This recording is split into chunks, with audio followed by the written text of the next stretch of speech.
Well, ladies and gents, we're back. We got a tactic today called the 4-2-3-1 Home Asymmetric RDF. I do not know what RDF stands for.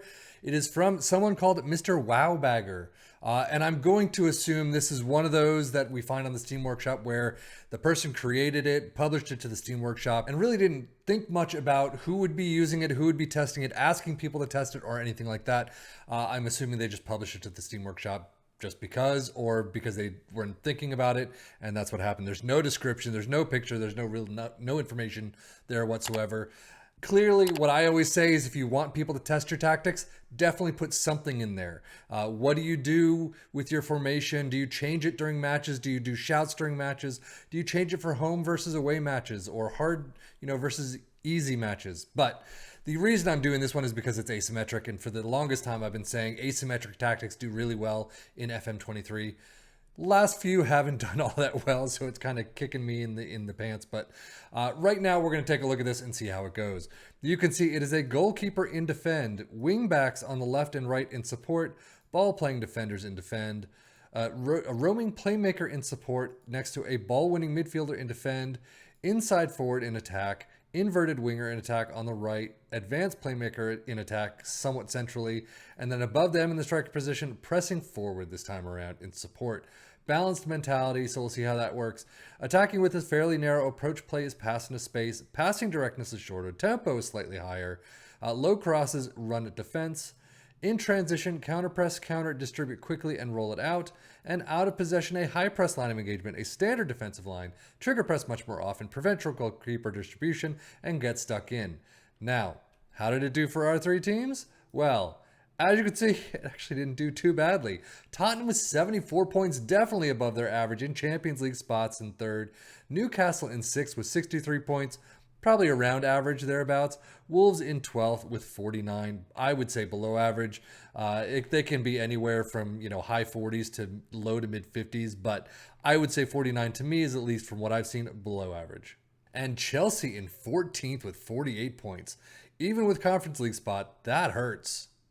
Tottenham's schedule starts out really nicely. The first 2 months, only 2 draws, you're negative there, and then a first loss against Liverpool. But man, that run, 1 loss the entire first half of the season is insane. And that includes Champions League. So all in all, a fantastic job. Carabao Cup quarterfinal, you do lose out to Chelsea, funny enough. But you continue on in the Champions League round of 16 is where you lose it to Bayern 1-4 away from home. A 4-all draw at home. That is insane. But FA Cup is where it's at. Leicester kicking the crap out of them at Wembley 6-1 to win a cup. A fantastic cup too. Newcastle definitely starting out a lot spottier. I mean, they've got some green in there, which is not too bad. Carabao Cup, they're continuing on in FA Cup as well. Up until FA Cup, 4th round against Chelsea, 1-2 loss at home right there. Carabao Cup, you do lose 3-4 away from home at Brighton, but at coming home, you do win 3-1, continuing on until the final, where you lose to Chelsea 3-1 in extra time. Overall, the entire season is very spotty. You do get to a cup final, though, so that's pretty nice. Wolves, definitely a heck of a lot spottier. I mean, you got a lot of good wins, Crystal Palace and Burnley, in the first part of the season, but still, I mean, a lot of reds in there. Carabao Cup, 3rd round against Arsenal is where you lose out 0-2. The 4th round, you do draw against West Ham, like I said, 1-all. You do lose out 1-3 in extras, and you're out in the FA Cup. And wow, that is a lot of red right there that you shouldn't be seeing. End of the season, not too bad, but a lot of these matches, maybe not 0-4 against Arsenal, but a lot of these matches you should be picking up and hopefully doing somewhat well. I mean, 0-1 over Manchester United, maybe. 1-all against Brentford. You'd hopefully pick up a couple points here and there on your own as you're doing it. Transfer-wise, they do sell off Hugo Lloris and Tanganga for a couple bucks. They do bring in Donny van de Beek and Rafa from Benfica for 31 million. Newcastle not really selling anyone, bringing in the likes of Jean-Louis Lecca, Tony Weston, Ugarte, and Semedo. We've seen those before. And a big one for Wolves on the outs. Ruben Neves off to Manchester City for 51 million. And the ins, Chiquinho and Fernandes we've seen before. Squad-wise for Tottenham, I'd actually expect a little bit better. I mean, Harry Kane and Kulusevski in the top appearances, but 27 goals for Kane. That's it. I mean, again, That's a pretty nice tally, but overall, in all these tactics that we've been covering, 27 is kind of on the low side of average, or maybe just around average, but 15 for Danyuma and Sun with 14, not too bad. Assist-wise, kind of in the low marks for Kulusevski, Sun, and Kane. Average rating, though, you got a couple in the green. 7.32 for Rafa, nice pickup there, apparently. Kane with 7.24, nah, again, average. Newcastle appearances, obviously, Nick Pope usually gets the most, but 24 goals for Isaac, not too bad of a tally there. 17 for St. Maximin, 16 for Jolinton. Assist-wise, 12, 10, and 8 for St. Maximin, Jolinton, and Trippier. Again, really on the lower marks. 7.60 for Dubravka, damn. Isaac was 7.26, definitely on the lower side for him. And Wolves, appearance-wise, definitely a lot less. Sarabia, Neto, and Collins up there. But goals, 16 for Jimenez is the most, pretty much, except for Kane. But still, I mean, that's a good tally for them. Wolves never really have a good goal tally, unfortunately. Assist-wise, 15 for Sarabia, very well done. Sarabia really doing it. 7 for Jimenez, though, is the only average rating in the green. Data hub-wise, as you can see, Tottenham doing quite decent defensively, very good in attack. Not as high as attacking numbers as we've seen a lot of the times.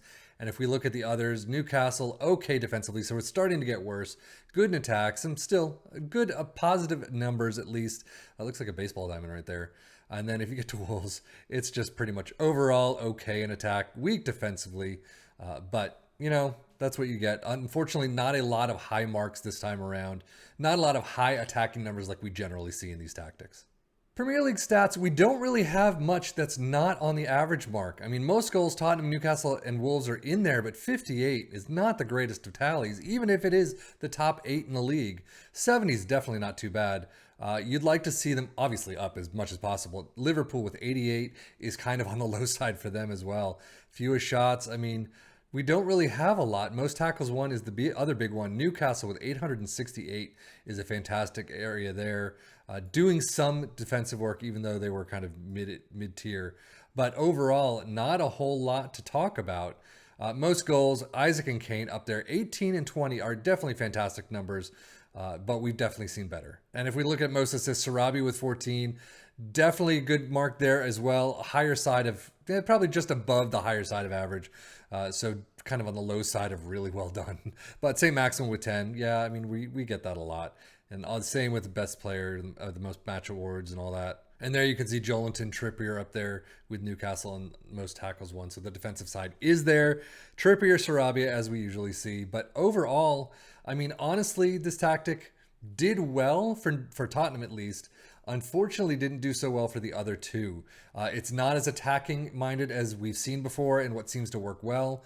But overall, I mean, asymmetric doing its job here. I wondered if we moved it to attack or moved a little bit more in the attacking direction if we would have done a little bit better, especially with Wolves and Newcastle. But that is it for me, Sefian FM, for the Football Manager blog channel, saying thank you as always for watching. Take care and enjoy.